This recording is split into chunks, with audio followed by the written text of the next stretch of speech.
being assigned to you, an identity in which you haven't taken part. Now, you will be sent to an organization called educational system. It differs a little from country to country, considering the culture, but more than that, country's budget, so I will refer to the educational system from the country where I was born.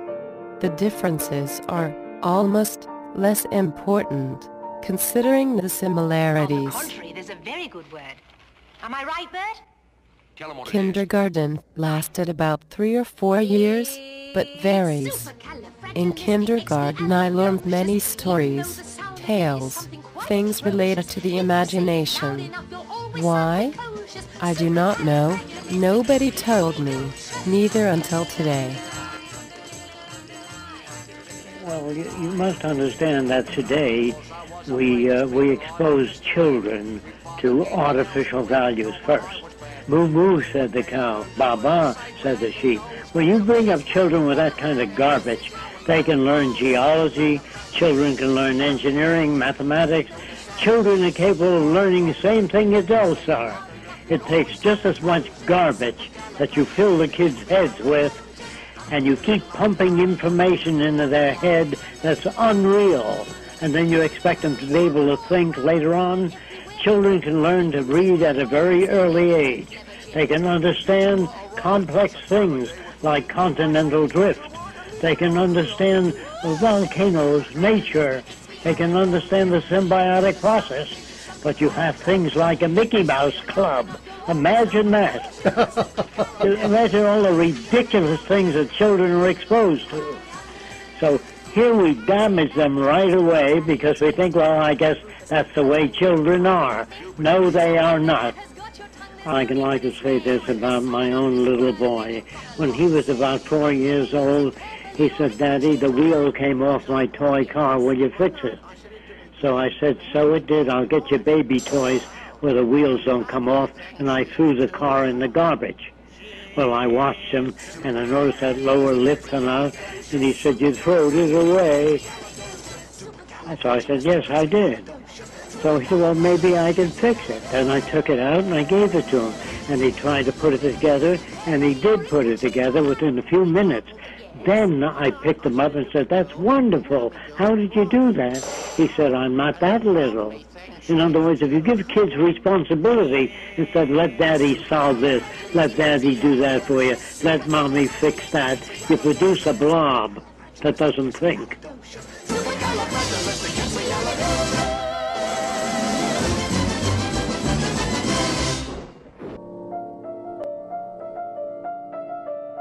School. I was often forced to wear the same outfit as the others, outfit imposed by the educational system. No explanation what for. The school program is fixed. So, you are bound to respect it, otherwise, it is likely to expel you, resulting in a potential lack of job, leading you to starvation, being unable to take possession of money. Speaking of program, he was very early in the morning, and I was being forced to wake up around 7 a.m. This meant that bedtime was not dictated by the biological system, but by the educational system, leading to constant brain and other organs fatigue. Many times, I came to school very sleepy, and the school wants to be an institution in which you must retain information. Classes were fixed, as so as the breaks. The program was about 6-7 hours a day, 5 days a week, all educational program lasting about 12 years, 134 months, and the break like 2-3 months in a year. The educational system has created the first scale of values and labeled people as being stupid or smart for some unknown rules, creating envy. If you're born with a better brain than him, say the tissue is better quality, the neural processes are better built, if you live in Nazi Germany, you become a Nazi faster. even if your brain is better, the brain has no mechanism for knowing that which is relevant or less relevant. And that goes for intelligence. I don't know if I've talked to you about an electrical engineer of 75 years ago, an intelligent one, couldn't get a job today. So when you talk of intelligence, what are you talking about? It's an ongoing process. It isn't, that's why there's no such thing as an intelligent person. That if people are fairly well informed in area A and B, not informed in area C.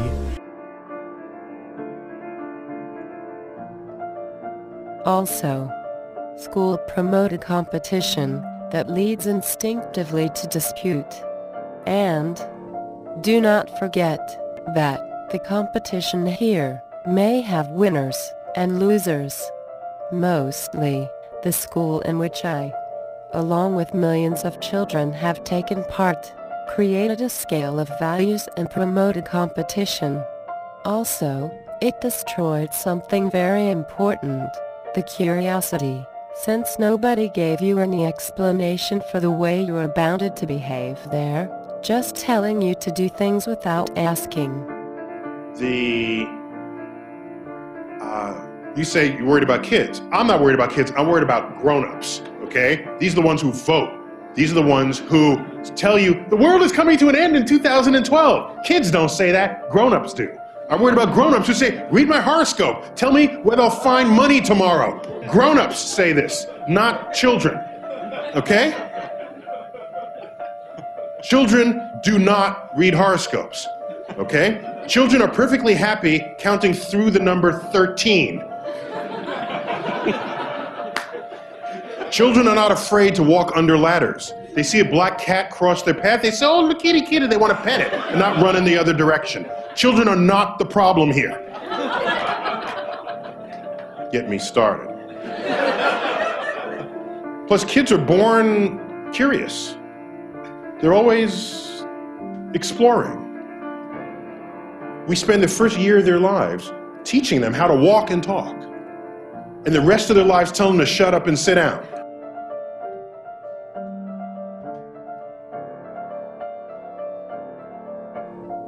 To see what it is all about, and to summarize what I have learned in school, let's recap. I remember that I learned a language. This language that you are seeing right now. Let's focus a little bit on that. You don't understand me. We don't know. A lot of people think that somebody invented language. And they say the reason they invented language is to communicate. That's not true. What happened, a guy banged his elbow. He went, ah, then he banged his knee, went, then he ate something with feet, and language is an extrapolation of all those sounds over many years. Nobody's ever sat down and invented language. The language in this form is centuries old, and, although it represented the point of support in the development of mankind, is now outdated. Often slow, sometimes too long for the sent message, but especially its interpretable way, makes it useless. We know that mathematics, chemistry and physics are not subject to interpretation. Fixed languages. Well, the language that you are listening right now is interpretable. I can tell you now that you and your boss are the same. But what I actually said? You were the same, but how? You look the same, behave one as another, or what? Depends on what do you understand, because this is interpretable. But what if I would scientifically prove to you that both of you are composed of the same chemical elements? Then, no one would have no doubt on what my message says. Consider now the people who build all kinds of buildings. They are constructing using all those fixed languages, so that all understand, and the building could fit in the environment. No opinion here.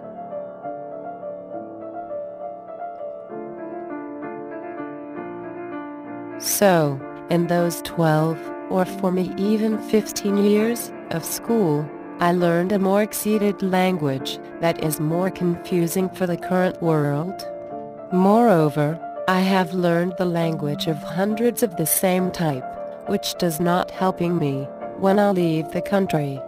I learned an interpretable language that helps me communicate with a few tens of millions of people on the planet, that from 7 billion. That in an era of internet, a place without fictitious boundaries. Why I haven't learned an universal language, one more compact and less interpretable.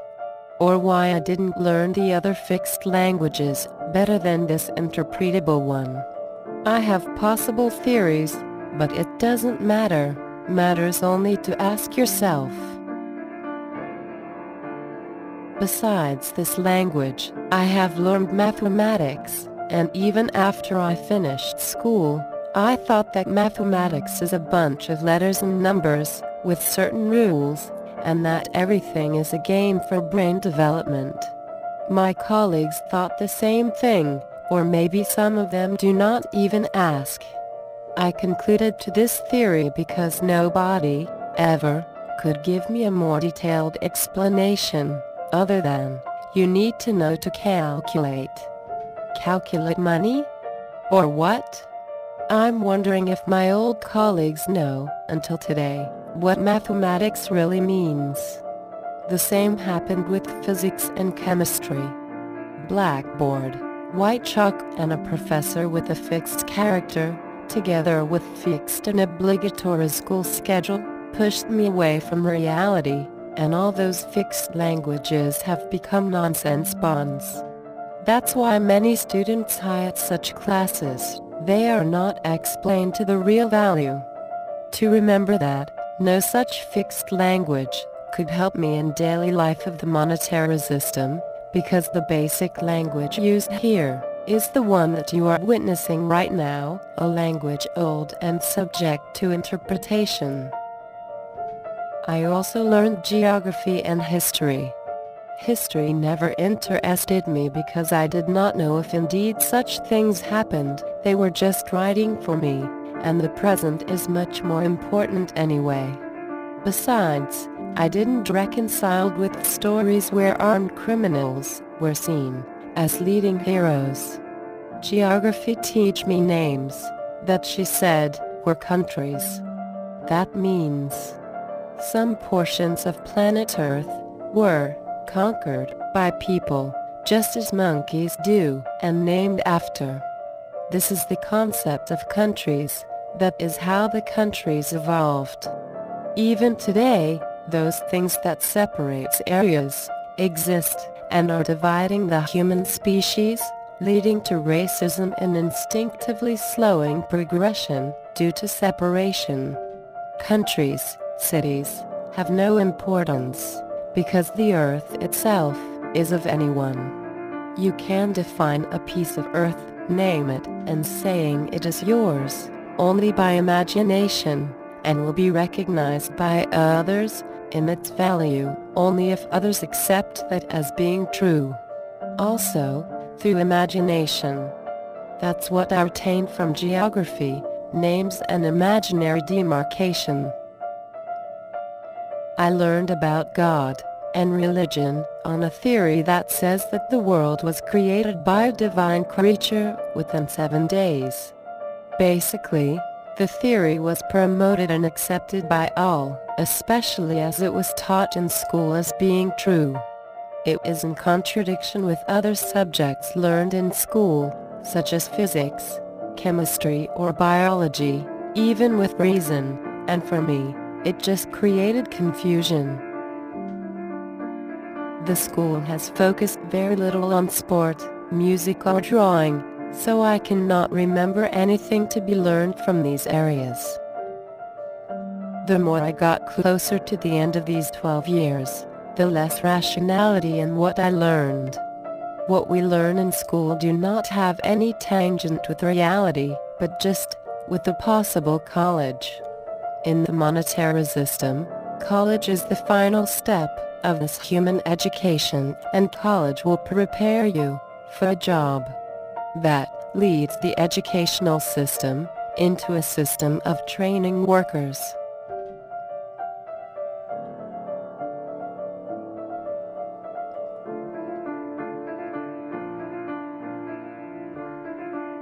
"12 years in which I learned a language that confused me more than helped me. 12 years in which I was so confused by the different theories about my existence. 12 years in which I have been obligated to present myself at fixed hours on that institution, or to have a certain uniform. 12 years in an organization that pushed me away from mathematics, physics, biology or chemistry. 12 years in which I didn't receive any explanation for what I learn, why I learn, or why I should respect the educational system rules. 12 years that I personally consider as being lost and immoral. 12 years in which I could learn so much. Then, another 3 years of college, who just preparing me for a job.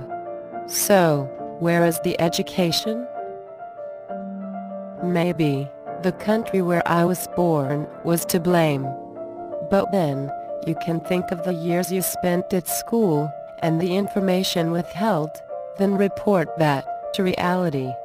Draw your conclusions. After you draw your conclusions, think if you accept taking part in such a program, 12, 15 years, only to learn, without receiving any degree or any gratitude at the end.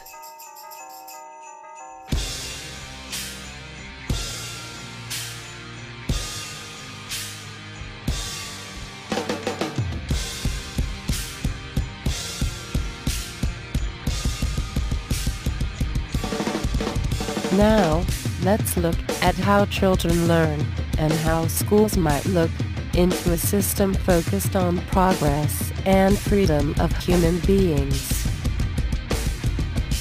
The children enthusiastically got after me to say, now what do you want us to do? I gave them 6 GCSE questions. The first group, the best one, solved everything in 20 minutes. The worst, in 45. They used everything that they knew. News groups, Google, Wikipedia, Ask Jeeves, etc. The teachers said, is this deep learning? I said, well, let's try it. I'll come back after 2 months. We'll give them a paper test, no computers, no talking to each other, etc. The average score when I'd done it with the computers and the groups was 76%. When I did the experiment, when I did the test after 2 months, the score was 76%. There was photographic recall. I mean, if there's stuff on Google, why would you need to stuff it into your head? I basically embedded a computer into a wall of a slum in New Delhi. The children barely went to school, they didn't know any English, they'd never seen a computer before, and they didn't know what the internet was. I repeated this all over India and then through a large part of the world, and noticed that children will learn to do what they want to learn to do. So at the end of it, we concluded that groups of children can learn to use computers and the internet on their own, irrespective of who or where they were. I got an interesting phone call once from Colombo, from the late Arthur C. Clarke, who said, I want to see what's going on. And he couldn't travel, so I went over there. He said 2 interesting things. A teacher that can be replaced by a machine should be. The second thing he said was that if children have interest, then education happens. And I was doing that in the field, so every time I would watch it and think of him. Possible. And they can undoubtedly help people, because the children very quickly learn to navigate the web and find things which interest them. And when you've got interest, then you have education. I think we've just stumbled across a self-organizing system. A self-organizing system is one where a structure appears without explicit intervention from the outside. Self-organizing systems also always show emergence, which is that the system starts to do things which it was never designed for, which is why you react the way you do, because it looks impossible. I think I can make a guess now. Education is a self-organizing system where learning is an emergent phenomenon. Now that we know that children learn and organize themselves better through curiosity, you should only provide information and access to them. It's simple. The democratic schools. Those schools just provide the information and guide the child if it's necessary. Even if the presence is not mandatory, kids come here from pleasure and curiosity, and help each other, even exchange knowledge with teachers, and teachers could learn from them. Everybody helps each other.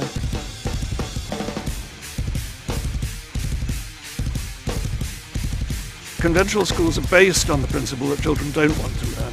If you start from the assumption that children want to learn, then your whole approach is completely different. Im Mittelpunkt steht das Vertrauen der Schule in jeden Schüler, die Fähigkeit zu haben, sich selbst zu bilden. Lessons are totally not mandatory. The freedom to choose what you learn and when you learn it teaches you the value of knowledge and the value of education. The school meeting decides what the rules are going to be, and those rules apply to every person at school. Each one has one vote, and since there's more students and staff, that means that mostly the students really get to decide. Learning is like discovering new things. It's an adventure. I didn't want to teach my kid how to read, so I used to read to him at night and close the book at the most interesting part. He said, "What happened then, Daddy?" I said, "Well, look, if you learn to read, you can find out. I'm too tired to read. I'll read to you tomorrow." So he had a need to want to learn to read.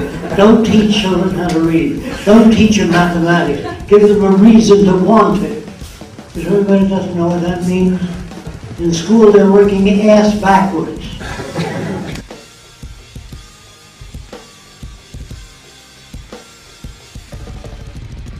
A system like that will create curious, intelligent, and inventive individuals, something different from a worker. So, those systems couldn't help you in the monetary system. Then, you have to ask yourself, why is that?